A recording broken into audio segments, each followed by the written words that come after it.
Tufunyemuuko obuzibu ene London gye twazze okuyimba era mikwano gyange abadde bagenda okujja otunonako ku airport olunaku olw'enkya temusooka kujja mulindeeko. Omwami ono mwenna mumumanyi bulungi bamuyita Saimo omunene w'ekibuga akola ku Bukedde TV ne ku Bukedde FM Embuutikizi. Twajja naye mu nnyonyi y'emu era babadde bafollowinga live we nabadde nga ndi kuyimba ekiveera ekinankani kyonna ekyabaddemu ssente omwami ono yakibadde ku kontulo. Kuyimba we kwawedde omwami yasitudde ssente zonna adduse nazo. Saimo omunene w'ekibuga bamuyise ne boogerako naye mu mutima mulungi abatusinga bonna be twazze nabo kuba twazze n'abayimbi n'abantu bangi amugaawo omwana ssente 5 teweerabisa. Kyasazeewo adduse ku hotero gye batupangisiriza kwe tubadde tusula kati adduse atuleseewo yeeyongeddeyo agenze ku Emirates. Esente ze walabyawo muganda wange zino sente zeeno si eziri ez'e Uganda. Buli kapapula ke walabye ngaawo 5 wange Brad kazitowa sente ebyallo. Abakyala ababiri abaavudde e Canada okujja wano mami omu yampadde $, ezize nga ziri mu $, $5, owokubiri nampa $6 gatta ku pawundi zonna ze basonze wano obwa pawundi 5, pawundi 2, pawundi 10, 5, 2, 10. Brad sente mpitirivu nnyo. Saimo taata ntobye ng'ondaba Brad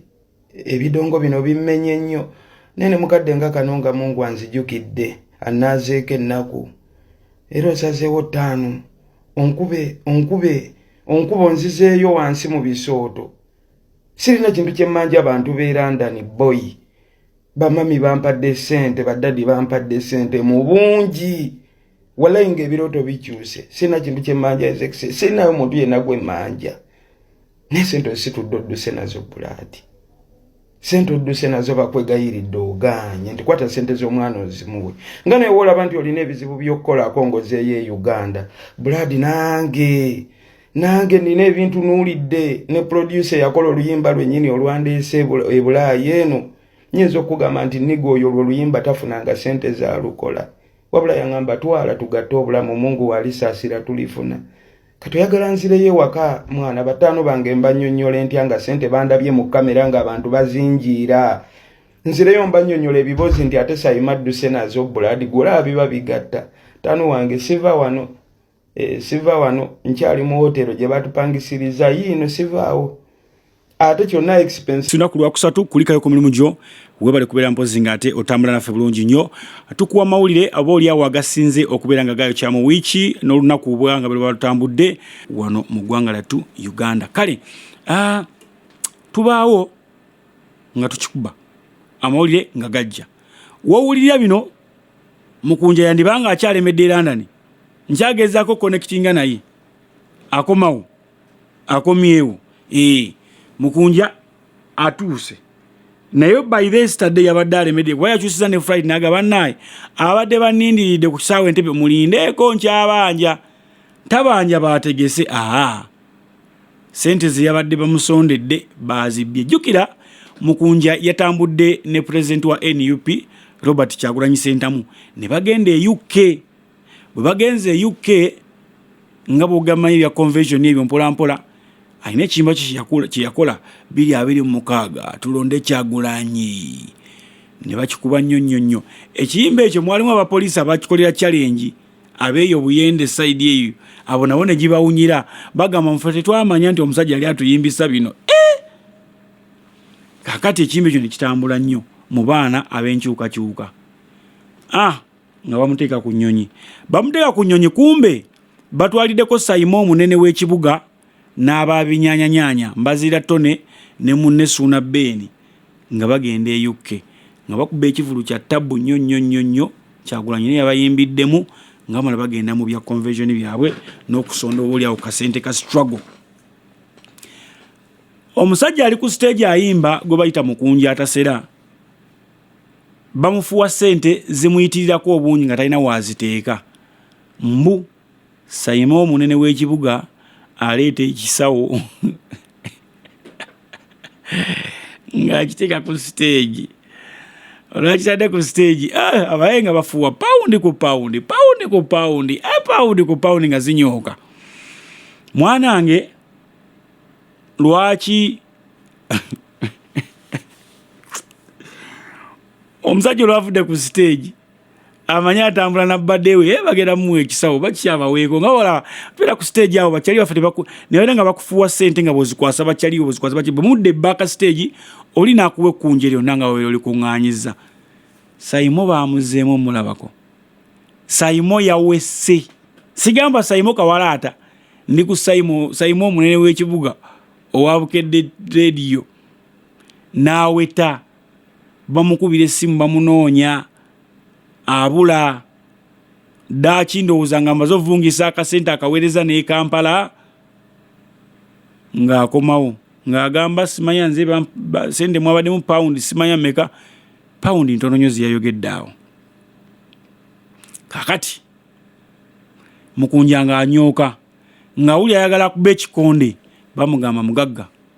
eno UK walala w'okubira ekikonde bakutikka kati ne bakuzzeewa mu ate oli batolidda UK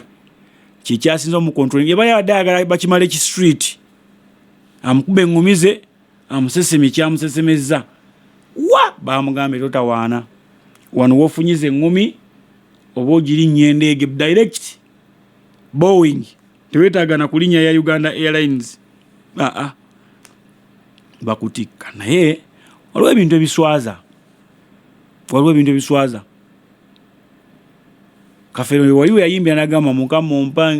onyimanga ekintu ekirala naye n'onfisiriza emizimu mwoyo. Emizi kye yali ategeeza okwekkusa mu mutima ng'enjala ne bweba ekuluma togenda kulwanira mmere ku layini wali eri linda abantu baggwewo olye gy'onoosangawo oba ntegeerekese nga ne bw'obanga oli mwavu otya tebagenda kuwa sente nti genda oweza nnere obutwa n'obumuwa oba ntegeera kibayita okubeera n'emizi mwoyo. Naye bantu mmwe omulugu gwafuukidde nze ndaba oyo omulenzi oyo mbalaba ku bivulu eyo birimu ku byangoba kujja mu field nze saagala kamanyiiraako obalaba ng'ali afa ku kivulu afiirawo alaga nti ye munene ye waakabi. Abaakabi abasinga baendizaapo nga badduse mu Uganda muno bagenze kitegeeza ki nti okubeera wakabi kabeera kaseera buseera kabeera kaseera buseera. Waliwo abaana abagizaawo nga bali lofiti ebintu byababikola mu lofiti tagenda kusanga nga akubye muno olukoko lwakoze atya. Naye ogenda n'olaba abantu olw'okuba nti radio yaabwe ate actually ebintu ebimu beesibako na byesibe nti nze nzijanga nze omuyimbi nendeka ekivulu kyange ogenda olaba oba Vision Group ekibuukidde oba any other company kati olaba abakozi ba Vision Group ne bafuuka ekizibu ku ekyo ekivulu ne bafuuka ekizibu tebava ku stage tebakkiriza bayimbi kuyimba nogamba bano tuli kuki tebakkiriza mukozi wa media house ndala kulinnya ku stage you know ngamba no n'okuvaayo njogere ku nsonga eyo. Saimo yatuuse n'okulaajana n'agamba kale kankube e Kampala batunde laputopu yange n'essimu yange nkuwe ssente zo. Omuntu atunda ebintu ebitegeeza abakubye ekkunja eriwera za ssente z'omulenzi oyo omulenzi abonyeebonye oyo omulenzi mumanyi yali akyali mu ssomero n'agenda ku radio Simba nga ze kwetaba mu byangule n'agibeeramu like for 2 years ne bigaana n'atandika okuyimba ennyimba aziyimbidde ebbanga nga temuzaagala nga ne ku radio tezikubwa kati agezezzaako okubeera nga ye rebranding ateddewo agwiridde ekiyimba kye kimulinyisiza n'ennyonyi ate ssente bazibbye. Mukunja dayotereze bajjajja kubanga essente obanga zobadde ofunye zibbiddwa waliwo ekikyamu ekikyamu weekiri nkubira wano gundi Moses andetere milioni 3 ezazo milioni 3 nziwe eza Uganda emiliyoni 3 zongamba ne dola zebampa dola 10 mu 10 ziri mu sente meka nga tetunagenda ku paundi zebampa toyinza kubona bukadde musatu naye kusente baze milioni 5 baze sente ntono nnyo mu milioni 5 kino kigwena ono mwana mwavu muwezi Saimo nze nebyokwogera Saimo tukole bwe tuti tugenda sirika Saimo kwata sente zo zogambye zebanfuwa zizino dadi dola ezalimu zonna dola tezirabikako kwata ongambye okwebaka ku maama wo zino ye sente zizo ate lwaki nninda zizo ogambye zebanfuwa tetugenda okukola ngenda kufuna milioni 3 mwenene ne laptop yange laptop yonji twale ngikozesa eki Saimo milioni 5 nazireta neraba Saimo notuuka n'okulayira nti maama wo okufa yezo sente ze agambye okwebaka ku maama we kugambye ze sente ze nakwatako n'enseka mu nsawo endala ne bakola endala ogambye wazigaba wagabirako gezaani yaze njakuide meeting yenu soko lete esatu zoso maize zingenda mu bantu wa sente azukaite esatu ne namba ya mami owe Canada yajja n'omukyala gwe yajja naye yampa dola $5 ne $6 dola ziri wa Saimo nze momo wadde oba timamutwa ate agenda mumutwalawa nze njagadde balaga nti bya ddala wuuyo mukubire wuuyo bamukubire Saimo ajje wooli gwe dola 10 mu 10 ziri mu sente meka eza Uganda milioni 3 nga mu emitwalo 8 olwo tetunnabala zino paundi tetunnabala paundi ezampeebwa ali bwoli mu kwogera naye mwenna muganira okumpa nze okukkiriza okumala ebintu bino ng'ono mwana afunye bukadde 5 simple muwe esatu tuziriwa sooka oti esatu tulabe we zitandikira ono mwana afune sente ze Saimo nze ono simumanyi gwe kyali wange neze ndi w'amazima nze ndi w'amazima nze omumanyi penga wadde akola story ya Saimo enseseza muga wandiika anyize ensawo eyabaddemu sente gye bajje ku stage ani mumukunja gundi yadde alina ogikwata ani penge oba wedda yasonderako ono sente zebafuuwa era n'oli okuvaayo ng'amanyi penge yakutte ensawo kumbe mu penge bamunyize seed yagambye wandika they have pressed penge seed anyway eyo katuveeyo after the Kankwanzi Titanic bin abasajja ba red paper kale okawulize bulungi nnyo after the Kankwanzi Titanic bin video leak spotlight now shifts to aspirant Diana Kampe. She's locked in a bitter court battle with her estranged hubby. Accuses him of infidelity. He has allegedly demanded 200 million to stay silent or expose her past sins.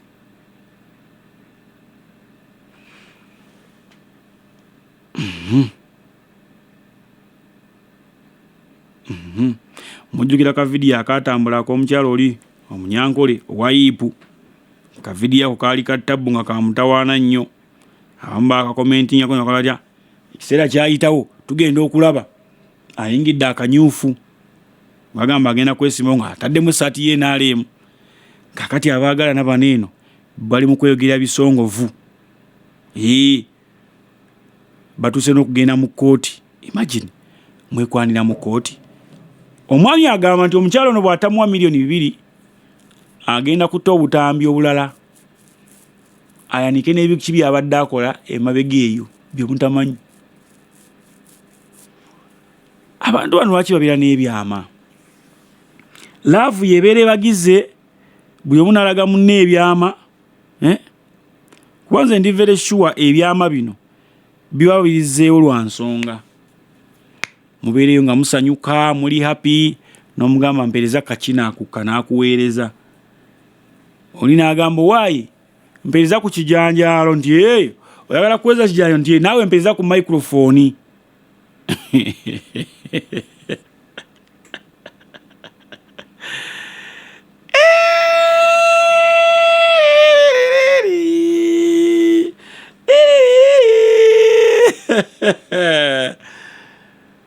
nomubuuza ku microphone yagala kwogererako ki mwanja yagala kutumira ku bantu bange kubuuza microphone mubuuza ebijanjalo byagazaaki yajagala kusimbako munange tuli mu season tugenda mu season abo ntegeera byebyo nno bwe mbeera nga yenze kyobola ze siina byama sisaba kumpereza ku binizi siweereza microphone microphone yange njogererako bwomu bwenjiwa omuntu omulala najogererako ne bagiteekako obutwa otegedde adange eyali mpozo omubaka wa Lubaga North Honorable Kasibante Moses mu butongole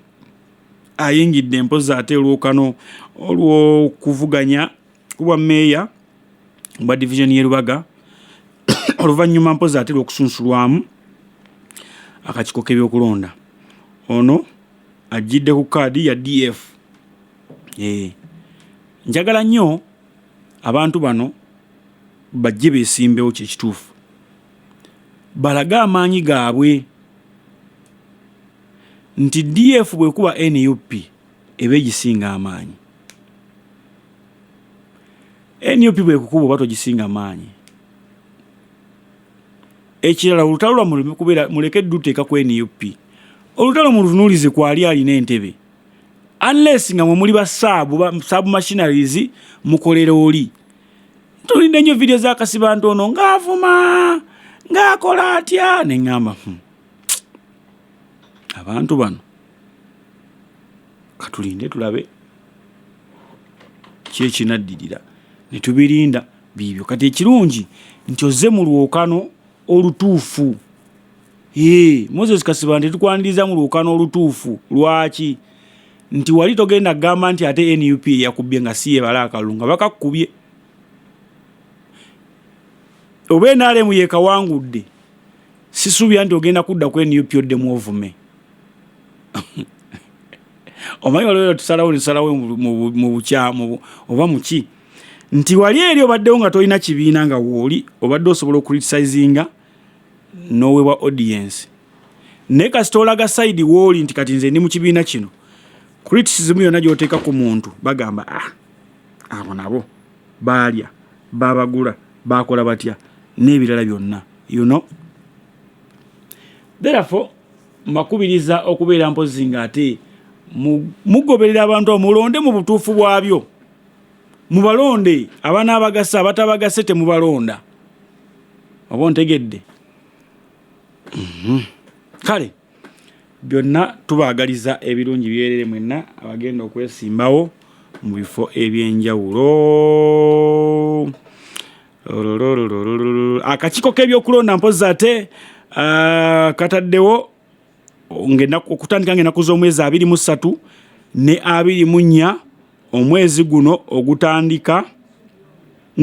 guno okutandika okusunsula abeegwanyiza entebe y'obwa pulezidenti mu kalulu kabona aka 2026-25. Wano nno ssentebe w'akakiiko kano omulamuzi Simon Byabakama wasabidde mpozi ate abeegwanyiza entebe eno okuteeka ebisaanyizo ebyasabibwa omuli mpozi ate obukadde obw'ensimbi 20, emikono egisemba n'ebirala kiyambeko mpozi ate okwanguya enteekateeka y'okusunsula. Okusinziira ku Byabakama okusunsula kuno kugenda mpozi ate kukolebwa Lweza ku kifo we bagenda okuzimba ekitebe okuzimba ekitebe ky'akakiiko ekijja. Okay. Kakati lwaki bataddeeyo Sekisa Kyagulanyi bagenda muyisa ku gundi bagenda mugamba ayite ku Southern Express iyo teitayo babigere baba kati abaye balina tegere eno kuba kati ogenda laba era vita Lweza oyina kuyita mu town obo oyagala oba toyagala if not that ayina kuyita ku Southern Express jukira ayina abantu bangi ndoza bagadde kwanguliza mu President Museveni kuba wali abava Ntebe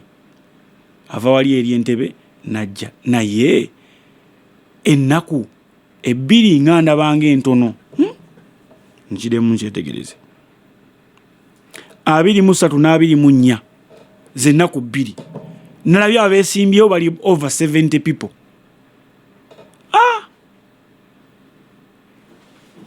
buzibu ki obuli awo wateekwa kuba waliwo obuzibu awo mbwegenderezeemuko kuba kati Sesha Mayanja alina eggaali ye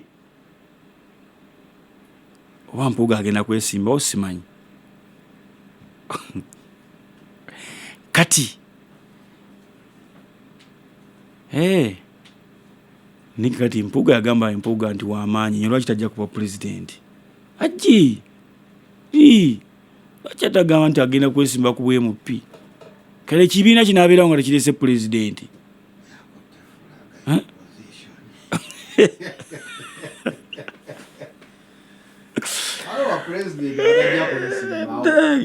lwaki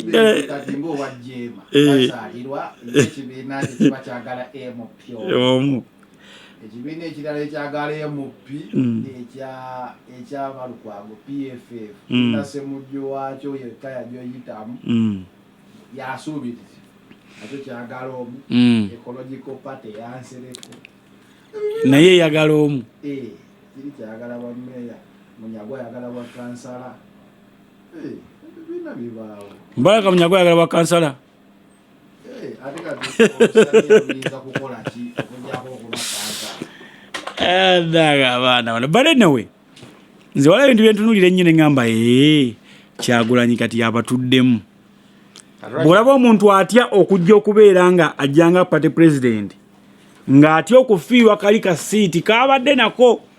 kuba definitely Mpuuga akimanyi bw'ajja kuba president aba alina kuteekayo MP omulala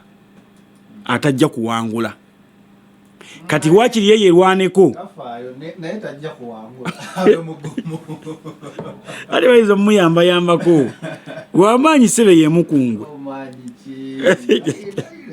gwe tewala bwe yayuya Masaka omuntu gwe bazirira omuceere gw'emmere n'ebintu by'ennyama ate akalulu bakamuwa batya baali bakuse ekimanya bamanya waliwo akasajja okujjako n'ow'ekimanya akagalatiya Omugalatiya bannaye nga anudde omuwuliza tabanga ne mu BDF yaddukayo Omugalatiya atabuladde ekibiina kye mu nsawo Mama bannaye Uganda kinyuma ayagala bwa kansala ajja kuba mu kansoling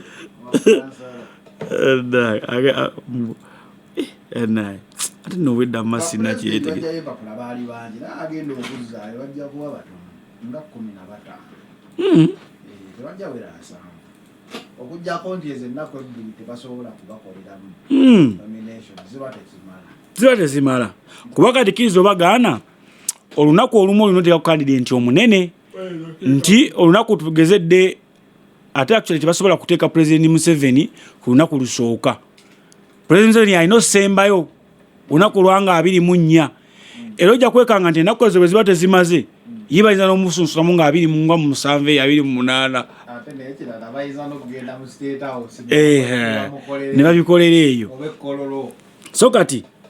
ojja kwekanga nga Bobi Wine gwe basoosezza ajje agulewo balyoke bagatteko abalala ne Mwami Museveni bamuteeke ku lunaku olulala nga ye omunene ow'ekibiina ekyo kuba abanene balimu babiri of course abagenda okwesimbawo Kyagulanyi ne Yoweri kati bwe baba nga be beesimbyewo balina okwawulwa ennaku bwe batera ku lunaku lwe lumu ojja wulira vita so kati basobola bateeka wamu bati nze mu kulaba okwange ne bw'ogamba nti Kyagulanyi bagenda musunsula kutandika n'essaawa 2 bw'obala jjaamu w'ekibuga Kyagulanyi amuteeke ku 11 eyo kumakya tugenda biwamma ekibuga nga yeewandiisizza ate nakweyandisa ku 9 12 abakifuluma addayo ewaka emagere oba si kyekyo Kyagulanyi omunone magere bamuvube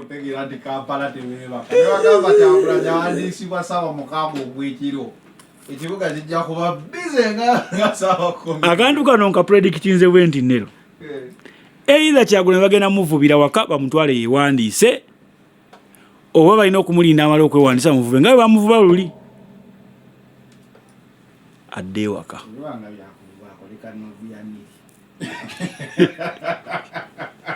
naye nubiyaniri talifunaakulirwa polisi sikumumpira kayoleseza banaye Nubiani agenza ofuluma electoral commission bwati ku gate nga polisi eri awe mulindiridde bwe yamulindiridde bweti ne amugamba wayi linnya ali pick up ko ate kati bannange mwagala kuntwalira ndoza atula ali maaso n'atula mu maaso ng'alinga sajiri meja ye komanda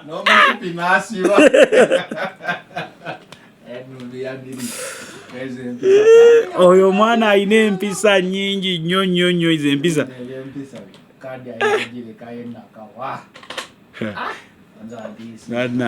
awo kasajja kasegirinya we kakubiranga kategera nti ebweru wali abaninze nti ye kalinnya kikomera neba ng'okukakwata at least mulina okunamu okwebonyaabonyaamu kabaddusaamu kawo ne kagamba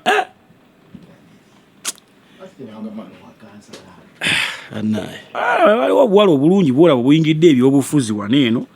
waliwo kano oba kawala kaani kano okamanyi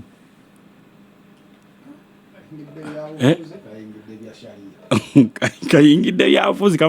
kabadde kamaze n'okubeera nominated bulungi nnyo kekawempe eyo abayaye kabalye buno omanyi kati ebisinga okubonyaabonya